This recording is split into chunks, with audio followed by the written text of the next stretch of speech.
Our next guest is helping us prepare for hurricane season, and she is a doctoral student or about to get her doctorate, I guess, getting the end in sight, as we were talking about, from the UNC Institute of Marine Science. Join us this morning, and we want to welcome to the show here this morning is Carter Smith with us. Good morning, Carter. How are you? Good morning. Thanks so much for having me. I'm great. How are you? We're doing very well. So how far along are you in your doctoral studies? So I just finished my third year, and yeah, the end is in sight, but it's not here yet. Okay. And you have been participating recently in a study that affects a lot of people around here because we talk about seawalls, right? So tell us, what's that all about? So one of my favorite things about what I do, I'm a coastal scientist, is that I get to deal with some of the marine ecology on the water side, but I also get to deal with homeowners and thinking about how my research affects them. And so this study that we've been working on recently is looking at whether or not these assumptions that homeowners have about how to best protect their property against erosion and during hurricane events, whether or not they're actually making the best decisions and if there are smarter things that they could be doing.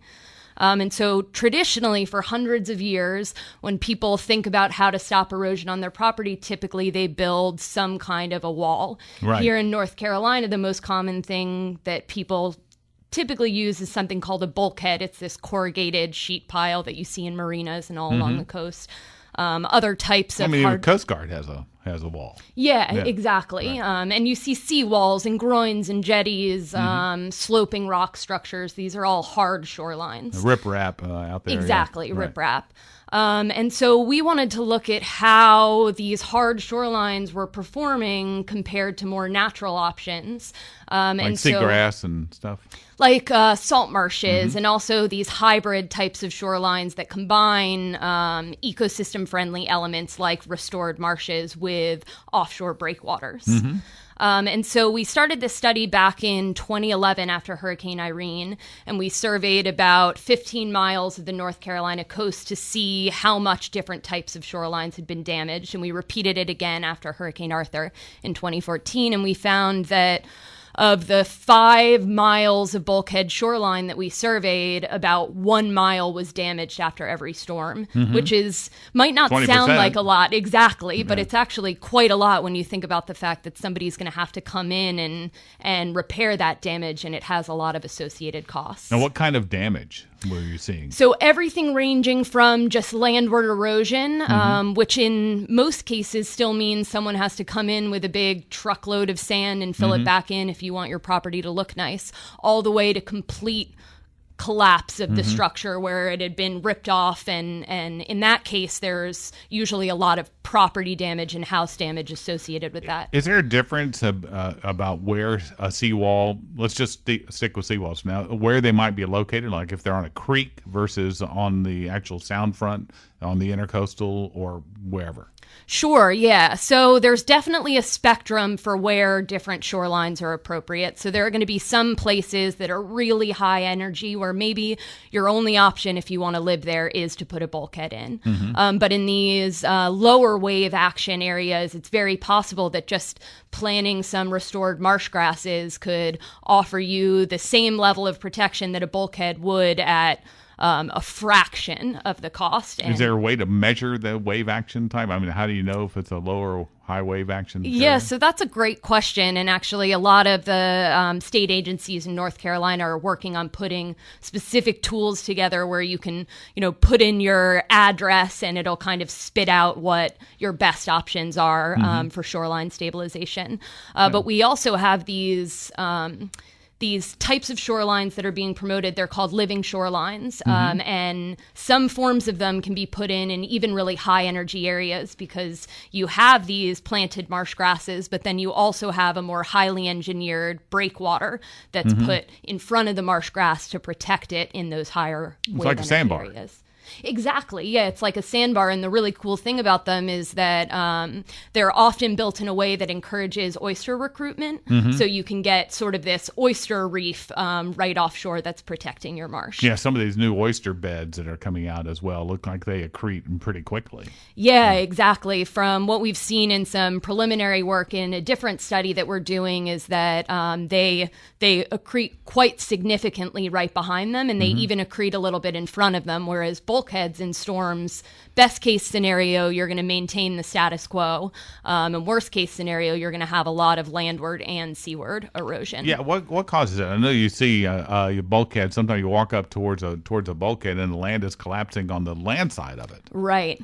So the is that way just coming underneath it, or is it? Usually, it's because waves have overtopped them, and so walls are typically built to maintain waves coming from the front.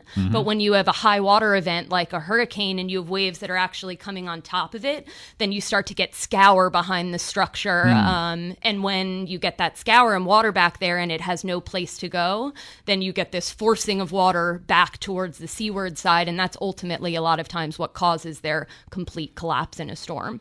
I guess you kind of you get a little understanding of that just standing in the surf. You know, the sand comes up around you, but sometimes it washes up under you. Right? Exactly. Yeah, exactly.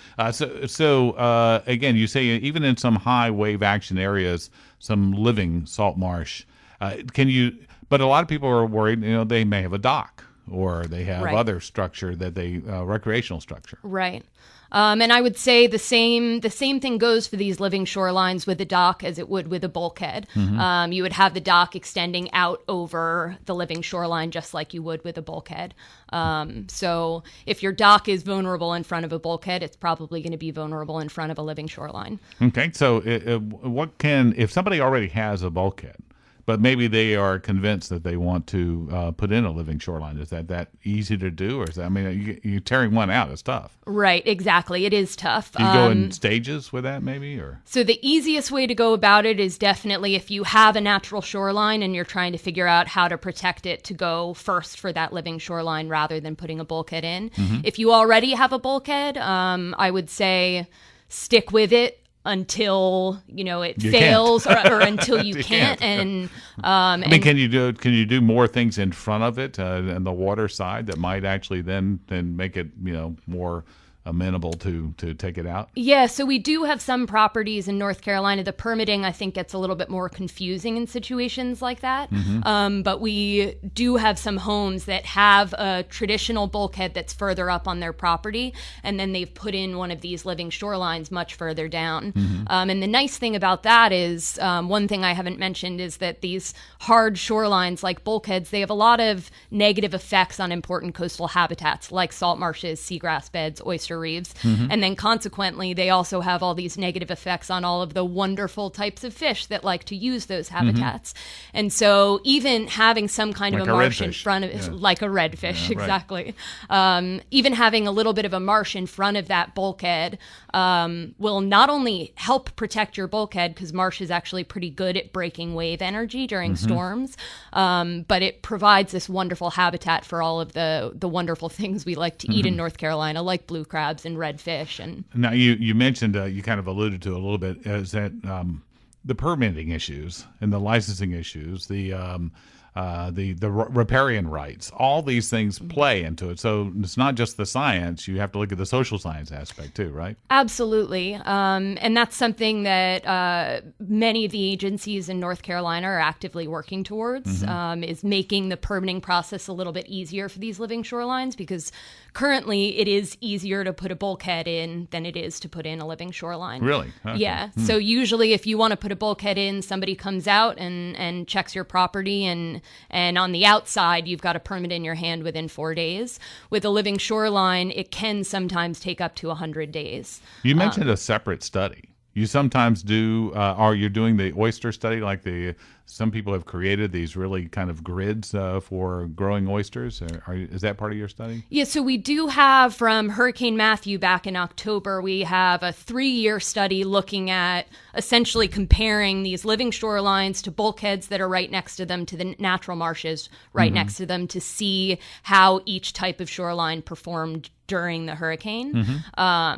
And so our preliminary results are that the living shorelines do just as well, if not better, than bulkheads, and they don't cost anything to maintain because because they're the living. plants can rebound. Right. Exactly. Well, and but planting the marsh grass in the beginning is essential. And where do you get that anyway? How does that happen? Yeah, so there are special growers, and particularly the North Carolina Coastal Federation. They assist with building a lot of the living shoreline projects in North Carolina. But so maybe there's an occupation out there for like sod farmers. You'll have a seagrass exactly. farmers. There you go. Turn it into a private enterprise. There's this is a lot of good information. And where can people find this information and read more about it? Sure. So if you Google North Carolina Living Shorelines, that's a great place to start. Also, the North Carolina Coastal Federation has a lot of information on their website, and also the North Carolina Department of Coastal Management has a decision support tool, so you can go in and look at your different options for how to protect your property. Okay. Well, thank you, Carter. Thank you so much.